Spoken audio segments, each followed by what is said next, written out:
Welcome back to Geoffmobile Radio, coming to you from Vancouver, BC, Canada.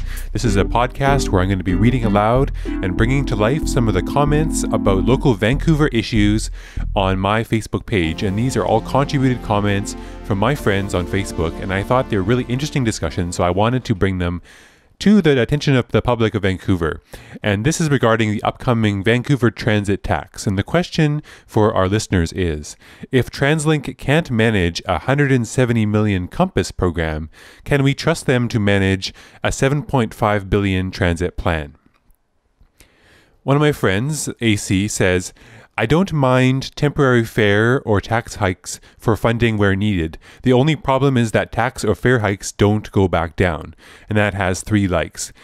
Jason, my another friend, says, we must remember that the then Minister of Transportation, Kevin Falcon, forced the Compass system against the wishes on the then locally elected and governed Translink Board.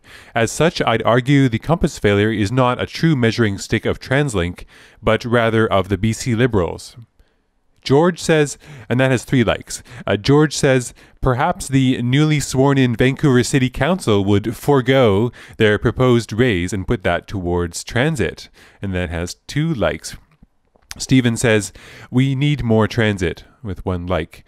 My friend Brendan says, it's not about a judgment of Translink as the manager of these funds, but the need of our region to have any ability to grow with necessary mobility into the future.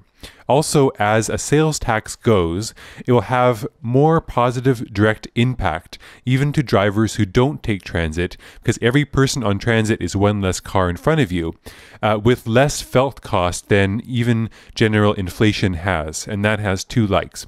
Martin, my friend, says, the Compass card notwithstanding, most of the issues over the past year on SkyTrain have been due to underfunding maintenance. For most of us, the cost of this will come to less than about $25 a month, so better mobility for the cost of 1 moto trip or a dinner out. Not a bad deal all told. Well, thank you, Martin. And that has 1 like.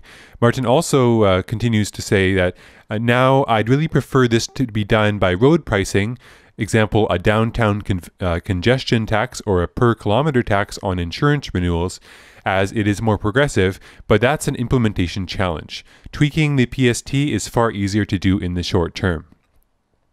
That has 1 like. Joshua says, right, so we really want to send more Canadians down to the US to shop. We're already going down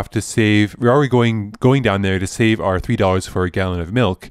So now we'll just go to Abbotsford or Squamish to make our big ticket purchases like cars and TVs, etc. A tax hike, especially in this regionally structured one, is terrible for any business in the Metro Vancouver area. How can we forget about the small business owner? Come on, folks, once a tax goes up, it never rarely comes down and doesn't often go towards the stated project either. Translink has no funding issues. They are perfectly capable of continuing enormous pay packages for their executives. Translink has a financial management issue, and tolling every road bridge across the metro area isn't the answer either. And so I just responded to say, that has 1 like, and I responded to say, thank you guys, I appreciate all your input and good points by all. So I hope these comments are illuminating to you. I thought my friends were really generous with their ideas, and thank you to everyone who contributed to this discussion. Check back on this channel for some more updates of interesting talks from my Facebook page. And my name is Geoff Peters from Vancouver, BC, Canada. My channel is geoffmobile.com. Geoffmobile on YouTube with a G, and I look forward to talking to you again very soon. Have a great day, and what do you think about the proposed transit tax in Vancouver, Metro Vancouver area? If you have any comments, please leave comments below this video in the comments, and I may even do another video like this reading out your comments for the rest of the readers. Again, thank you for tuning in, and I look forward to talking to you again very soon. Have a great day, and take care for now.